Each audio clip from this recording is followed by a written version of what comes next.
CCE, PSI, ASI, constable, GPSC અને તમામ class 3 માટે ગુજરાતી ભાષા સૌંદર્યની સિરીઝ ભાગ નંબર 5 આમાં પણ જોડણીના નિયમો જ તમારે જોવાના છે.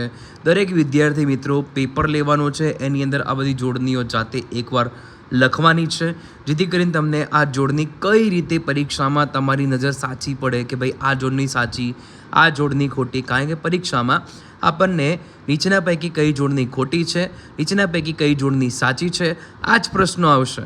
જોડણીને લઈને બીજા તો કોઈ પ્રશ્નો આવતા છે નહીં, બરાબર? તો તમે તો જોડણી આ રીતે પાકે કરી હોય તો જ તમારે કામ લાગે. એટલે જોડણીને શીખો, શાંતિથી લખો અને વધુમાં વધુ મિત્રો સુધી શેર કરજો. બાકી આ ગુજરાતી ભાષા સૌંદર્ય સિરીઝ છે એ આવનારી તમામ પરીક્ષા માટે કારગર નીવડવાની છે, એ શ્યોર શોર્ટ સાથે કહું છું. મળીએ છે નેક્સ્ટ વિડીયોમાં. જય સોમનાથ.